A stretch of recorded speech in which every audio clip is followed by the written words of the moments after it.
senhores telespectadores, os moradores desta aldeia chamam a este monumento a Torre que fez Lucano. Até hoje nunca ninguém soube explicar este nome, a Torre que fez Lucano. Fica em Monsanto, e Monsanto é, por muitos motivos, uma lição. Como ainda muita gente sabe, em 1938 foi organizado um concurso entre as aldeias mais bonitas do país. Esse concurso foi desde o Algarve até lá acima, atrás dos Montes e ao Minho, e o prémio foi dado a esta aldeia de Monsanto. O prémio era um galo de prata, um catavento de prata, e foi posto lá em cima, na torre que fez Lucano. Pois não sei porquê, tiveram medo que os ladrões marinhassem pela torre acima e levassem o galo, ou tiveram medo que o galo voasse. Tiraram-no, guardaram-no, não sei bem onde ele está, e o galo que lá se vê-se mal.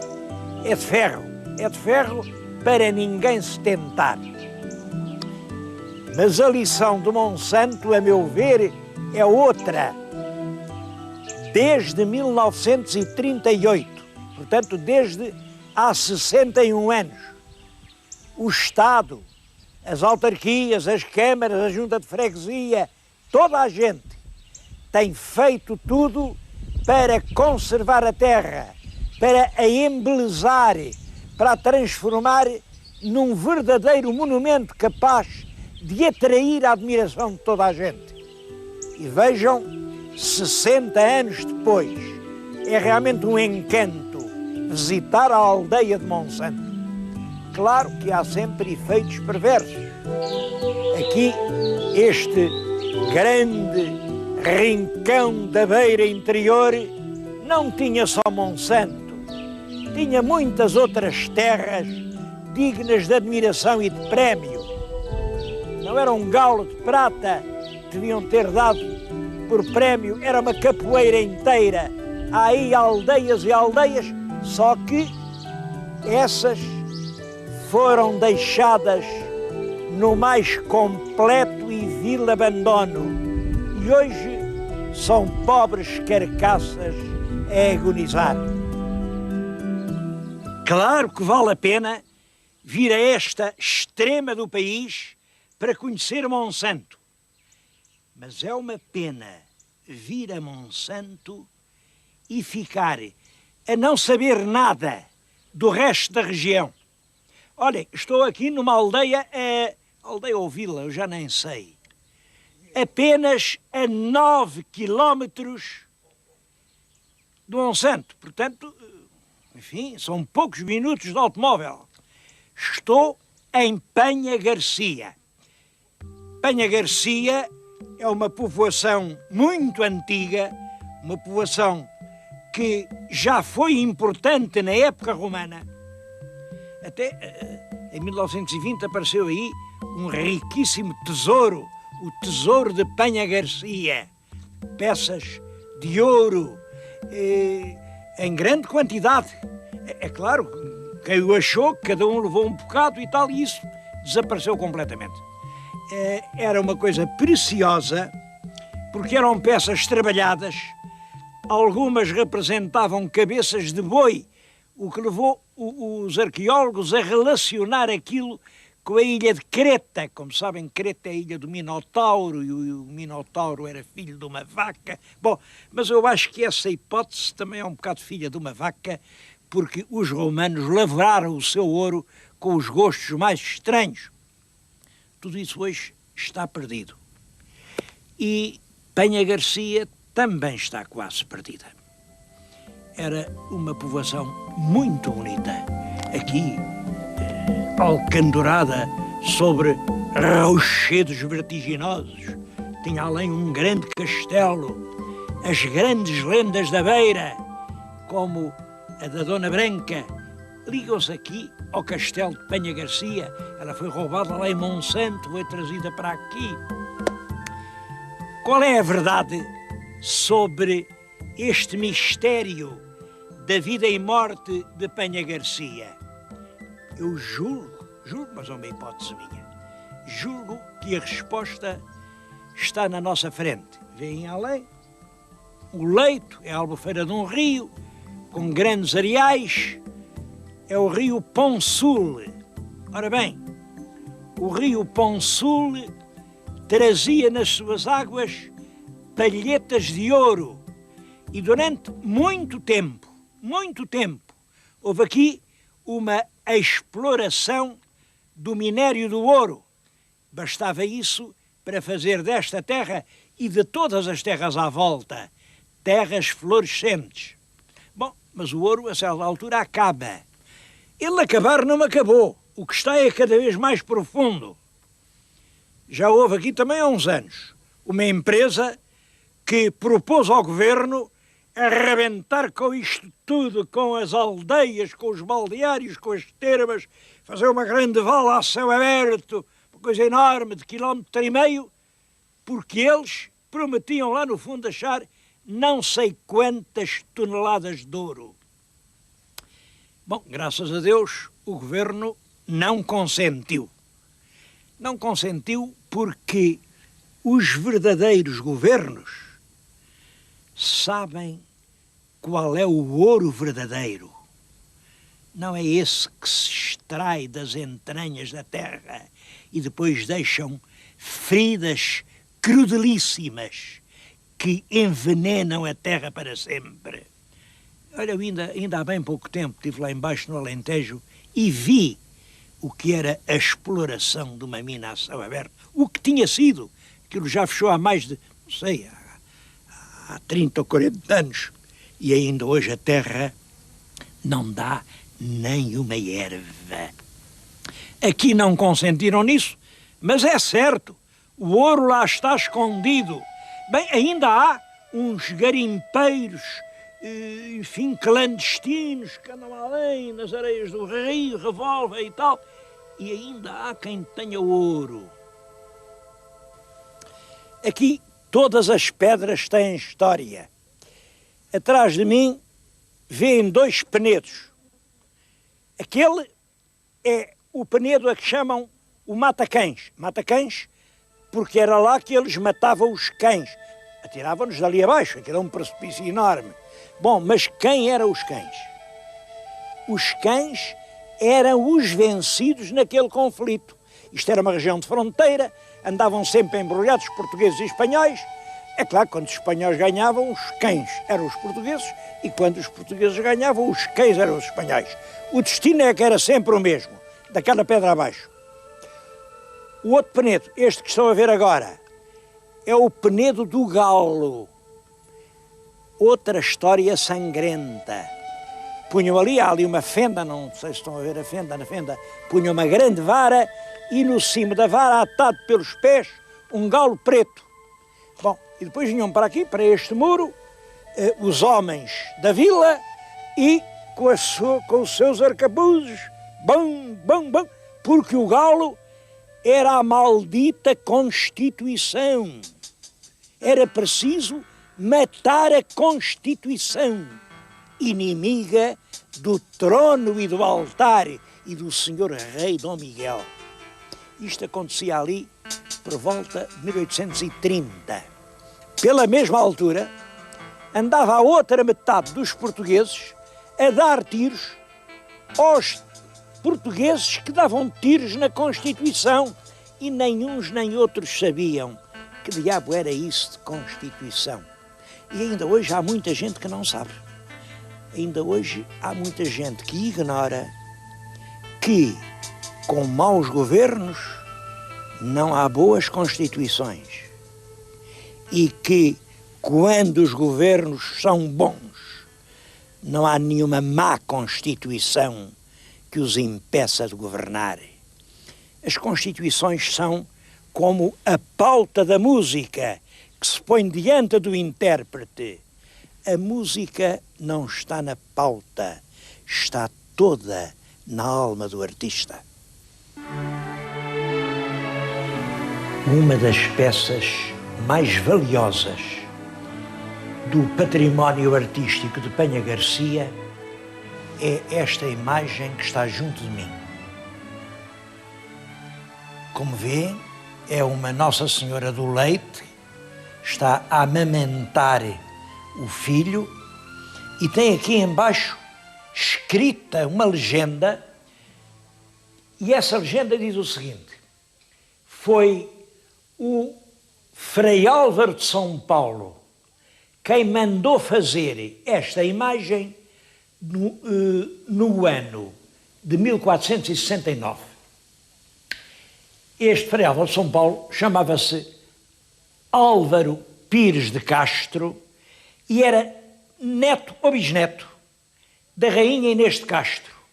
Claro, do irmão, exatamente, foi Conde de Arraiolos, Álvaro Pires de Castro, como o tal bisneto. Isto é muito curioso, porque o Frei Álvaro mandou fazer outras Nossa Senhoras, mas sempre esta mulher melancólica, que parece estar para além da morte, coroada com a coroa de Portugal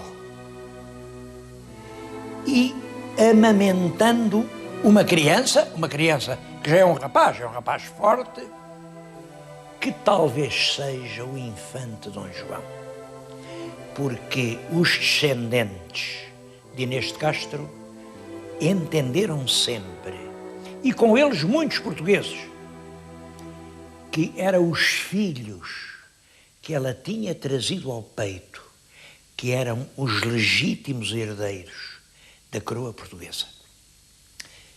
É claro que isto é uma pura hipótese, mas é uma hipótese cheia de verosimilhança.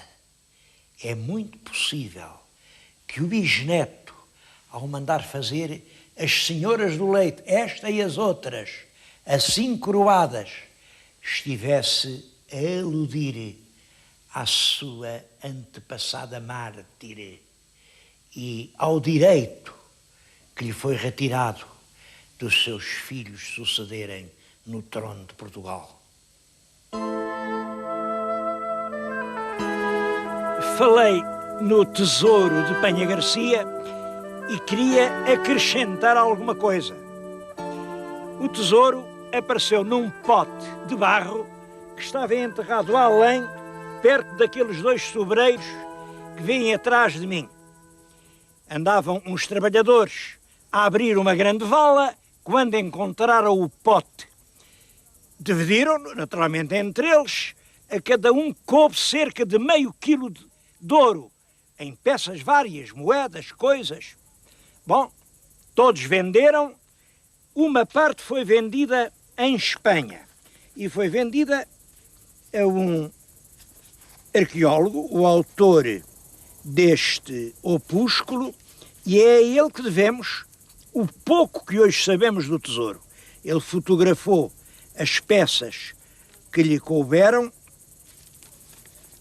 mas depois de encontrar o tesouro, vieram a encontrar muito perto um túmulo de placas, os esteios eram de xisto carbónico, a tampa que o cobria também, mas fizeram tudo em cacos. Não sei se por isso, mas aqui o solo está juncado de fragmentos desse material. Isto é xisto carbónico. Depois encontraram muitos fragmentos de cerâmica romana, ali para trás, onde vêm aqueles pinhais. O chão está cheio de bocados de telhas. Isto quer dizer que era um local romano. E mais, aqui, entre estes sobreiros, apareceu o que parecem ter sido umas termas. Foi exatamente para canalizar a água dessas termas que se abriu a tal vala. Aqui, em Penha Garcia, há uma lenda extremamente interessante. Diz que antigamente isto estava tudo claro, era dominado pelos mouros, mas quando os mouros tiveram de fugir, fugiram muito depressa e, coitados, não puderam levar os seus tesouros. Então enterraram-nos. Ficaram aí enterrados. Tudo isto tem tesouros enterrados. Mas quando chegaram lá à terra deles, mandaram um recado aos cristãos. Vocês deixem-nos ir lá outra vez desenterrar os nossos tesouros, porque nós, em troca, damos-lhe um monte de trigo, olha, maior que aquele monte que se vê atrás de mim. Mas os cristãos disseram, não, a gente o que quer é ouro, não é trigo. Como não semearam o trigo e o ouro nunca apareceu, esta terra ficou para sempre pobre. Mas Penha Garcia, de certo modo, é uma terra de milagres. Quando acabou esse prodígio do ouro, começa um outro milagre, o milagre da água. É claro, aqui chove como em todo o mundo, mas a chuva entra pelas fendas daquelas rochas, desce profundamente, desce, não sei, acho que centenas de metros ou mesmo quilómetros. É uma descida lenta, vagarosa, demora anos. Depois vem por aí, por um percurso, até que encontra no seu caminho uma falha geológica onde há um imenso calor e o calor atira com ela cá para cima. Bom, e a água chega cá acima quente e cheia de minerais, de coisas que cada um diz o que é, não sei. O povo antigamente dizia que atravessa minas de ouro e, portanto, era uma água saturada de ouro. Bom, e que é o ouro por dentro cura tudo. Eu não sei se isso é verdade. Hoje é verdade que o ouro por fora cura tudo ou faz de conta que cura. Por dentro não sei. Agora vêm os geólogos, uns grandes sábios, e dizem, não é ouro, não era ouro, mas atravessa terrenos silicosos. Esta é a água mais silicada de todo o nosso país. São águas diferentes de toda a parte. Bom, eu gostava de dizer o seguinte. Teorias há muitas e a verdade ninguém a sabe.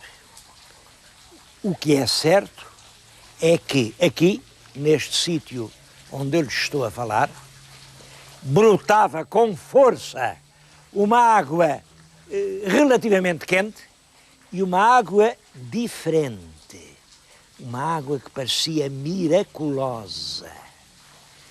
Vinham homens com úlceras teimosas, com doenças, vinham pobres paralíticos em muletas que não se podiam mexer, metiam-se naquelas águas que eram pântanos, eram lamas, e uns dias depois sentiam alívios, podiam dar passos, as feridas saravam, crescia uma pele nova.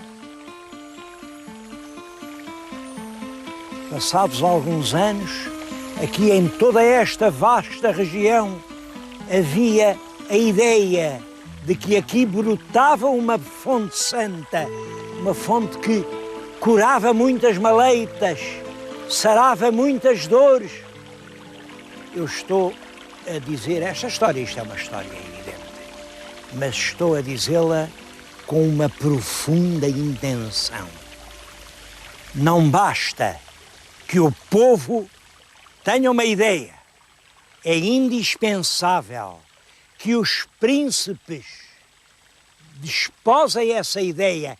E não estou a falar de príncipes de sangue, de príncipes de coroa e cetro, estou a falar destes príncipes que agora nos governam. É inteiramente deles. Está na sua mão a santidade das águas do Monfortinho. Bom, mas aqui aconteceu que passou por cá um príncipe. Passou por sinal que era um mau príncipe. Era um tal Dom Francisco. Ele era irmão do rei Dom João V. Mas o Dom João V não era mau homem e o Dom Francisco era um degenerado. O Dom João V lá o foi aturando, enfim, era irmão, que remédio se não natural, mas punha longe, diz, epá, vais fazer uma caçada, e mandavam muito para aqui, vais caçar lá na Penha Garcia, há muitos porcos, vais para a Penha Garcia, e ele andou por aqui.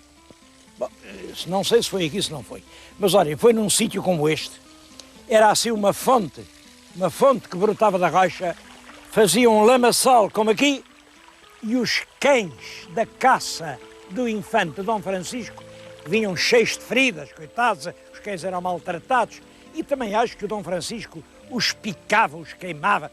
Os animais chegaram aqui, viram este lodo, rebolaram-se no lodo, e poucos dias depois os cães estavam curados. Aí juntou-se a voz do povo à voz do príncipe. Não há dúvida nenhuma de que esta fonte era santa. Veio gente de toda a parte, vinha muita gente de Espanha, vinham sobretudo mulheres com pequenos problemas, e às vezes mulheres jovens. Olhem ali um pouco mais adiante, fica uma coisa que chamam a Fonte das Espanholas. Isso tornou-se rapidamente um centro de reunião, porque era, enfim, umas dúzias de espanholas a tomar um banho e umas centenas de portugueses a espreitar e a vê-las tomar o banho. Bom, devo-lhes dizer que, nessa altura, tomava-se o banho com uma grande camisa que vinha do pescoço até aos pés. Mas mesmo assim, as espanholas eram tão bonitas que se juntava aqui uma multidão para as ver. Hoje, a Fonte Santa é completamente diferente. Veio a ciência, veio a medicina com todas as suas exigências, captam a água lá embaixo, muito fundo, para ela chegar aqui absolutamente imaculada. Este é que é realmente o fontenário da antiga Fonte Santa. Eu vou aqui provar a água, eu vou pedir à Isabel que me dê um copo de água da Fonte Santa.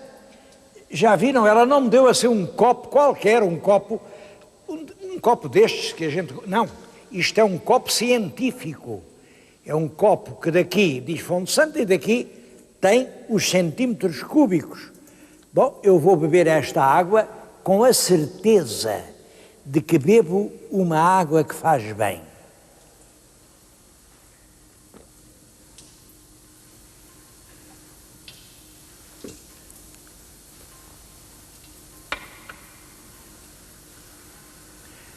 Bom, e vou acabar aqui o programa. A história de Penha Garcia é a história de uma terra que muito antigamente era rica em ouro. Bom, agora o ouro acabou, mas é agora uma terra rica em água.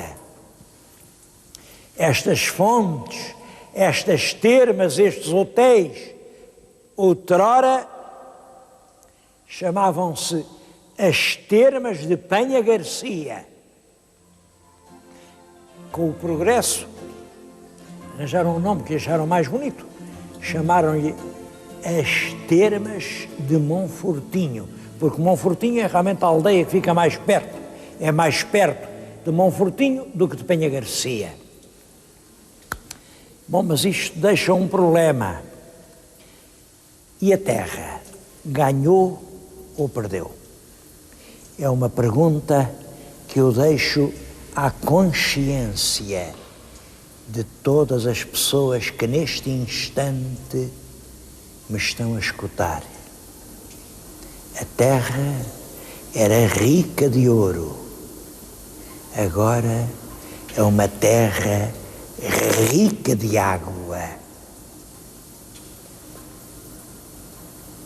A consciência de cada um que responda. Tu podes viver sem ouro? Tu podes viver sem água?